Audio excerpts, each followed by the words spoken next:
Hi hello welcome. இது நம்ம TIT Try Tamil tech channel. இந்த சேனலில் கம்ப்யூட்டரில் பேசிக்காக நம்மளே செஞ்சுக்கக்கூடிய சின்ன சின்ன விஷயங்களை ரொம்ப சிம்பிளாக சொல்லித்தரோம். இன்றைக்கி IDFC ஃபஸ்ட் பேமெண்ட் பேங்க், அதாவது நம்ம லோன் வாங்குற அமௌண்ட் எப்படி கட்டுறதுன்ற பார்க்கலாம். பேடிஎம் ஆப் ஓப்பன் பண்ணிக்கோங்க. அதில் வந்து லோகோ சிம்பிளை கிளிக் பண்ணுங்கள். லோகோ சிம்பிளை கிளிக் பண்ணிங்கன்னா எப்பவுமே ஹோம் பேஜ் மாதிரி வந்துடும். இல்லை ரைட்டில் ஆல் சர்வீஸில் போயிட்டு பே லோன் அப்படின்றத கொடுங்க. கொடுத்துட்டு இந்த இடத்துல வந்து ஐடிஎஃப்சி ஃபஸ்ட் பேங்க் அப்படின்றத வந்து நீங்கள் செலக்ட் பண்ணிக்கோங்க. ஐடிஎஃப்சி ஃபஸ்ட் பேங்க் செலக்ட் பண்ணிட்டீங்கன்னா இந்த இடத்துல கொஞ்சம் கவனிக்கணும். எடுத்தோடனே இங்கே தான் நம்பர் கேட்குதுன்னு நினச்சி நம்ம டைப் பண்ணுறோமோ அந்த மாதிரி நம்ம பண்ணக்கூடாது. அந்த இடத்துல கர்சரை கிளிக் பண்ணிங்கன்னா ரெண்டு ஆப்ஷன் கேட்கும். ஒன்று வந்து இஎம்ஐ, இன்னொன்று வந்து ஃபோர் க்ளோஸ். அதாவது இஎம்ஐ நீங்கள் க்ளோஸ் பண்ண போகிறீங்க, இதான் லாஸ்ட்டு 1-2 இருக்குன்னா அப்போ நீங்கள் வந்து இஎம்ஐ ஃபோர் க்ளோஸ் செலக்ட் பண்ணணும். அப்படி இல்லைன்னா இஎம்ஐ செலக்ட் பண்ணணும். நிறைய பேர் வந்து உள்ளே போனோடனே அந்த இடத்துல செலக்ட் பண்ணாமல் டைப் பண்ணிவிடுவாங்க. ஸோ அதனால் உங்களுக்கு நான் செஞ்சு காட்டுறேன். ஸோ இஎம்ஐ செலக்ட் பண்ணிவிட்டு நம்பரை டைப் பண்ணிவிட்டு கெட் பேமெண்ட் மோட் அப்படின்றத காமிச்சிங்கன்னா உங்களுடைய பேரும் நீங்கள் கட்ட வேண்டிய அமௌண்ட்டும் வந்து அதில் காட்டும்.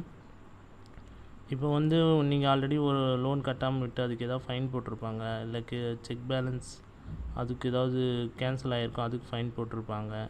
ஸோ அந்த மாதிரி ஃபைன் அமௌண்ட் சேர்த்து கட்டுறதுனாலும் கட்டலாம். அப்படி இல்லை இப்போ என்கிட்ட காசு இல்லை, நான் இஎம்ஐ அமௌண்ட்டு மட்டும் தான் கட்ட போகிறேன் அப்படின்னா அந்த இஎம்ஐ அமௌண்ட்டை மட்டும் நீங்கள் என்ட்ரி பண்ணிவிட்டு ப்ரொசீட் டு பே அப்படின்றத நீங்கள் கொடுத்துடலாம்.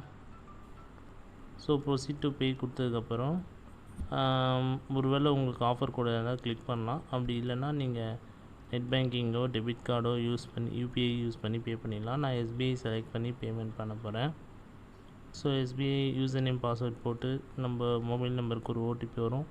அந்த மாதிரி ஆஸ் யூஷுவல் நம்ம எப்படி பே பண்ணுறோமோ அப்படி தான் பே பண்ண போகிறோம். இது TIT Try Tamil tech channel. இந்த சேனலில் கம்ப்யூட்டர்லேயும் மொபைல்லையும் நம்மளே செஞ்சுக்கக்கூடிய பல விஷயங்களை சிம்பிளாக சொல்லித்தரோம். உங்கள் ஆதரவுக்கு மிக்க நன்றி. நிறைய பேர் சப்ஸ்கிரைப் பண்ணியிருக்கீங்க. எனக்கு மானிட்டைசேஷனும் கிடச்சிருக்கு, ரொம்ப நன்றி. ஸோ தொடர்ந்து நம்ம சேனலை பாருங்கள். உங்களுக்கு எதாவது டவுட் இருந்தால் கமெண்ட் பண்ணுங்கள், நான் உங்களுக்கு ரிப்ளை பண்ணுறேன். ஸோ இப்போ பேமெண்ட் நம்ம பே பண்ணதுக்கப்புறம் இந்த மாதிரி தான் வரும். இதில் பார்த்தீங்கன்னா ரெசிப்ட் காட்டாது. ஸோ அப்போ வந்து நம்ம நேம் இருக்குல்ல ரைட் சைடு, அங்கே கிளிக் பண்ணிவிட்டு யுவர் ஆர்டர் அப்படின்றத கிளிக் பண்ணிங்கன்னா நம்ம லாஸ்ட்டாக கட்டின பில்லு வந்து ஃபஸ்ட்டில் வரும். ஸோ அதை கிளிக் பண்ணிங்கன்னா பேமெண்ட் ரெசிப்ட்டுன்னு ரைட் சைடு காட்டும். அதை கிளிக் பண்ணிங்கன்னா உங்களுக்கு வந்து ரெசிப்ட் டவுன்லோட் ஆகும். ஸோ இந்த ரெசிப்ட்டை நீங்கள் பிரிண்ட் எடுத்து சேவ் பண்ணிக்கலாம். சப்போஸ் நீங்கள் கமர்ஷியலாக பிஸ்னஸ் பண்ணுறீங்கன்னா அவங்களுக்கு இந்த பிரிண்ட் அவுட்டை நீங்கள் கொடுத்துடலாம். ஸோ அவ்வளோதான், சிம்பிள். இது TIT Try Tamil tech channel. Thanks for watch this video. Thank you.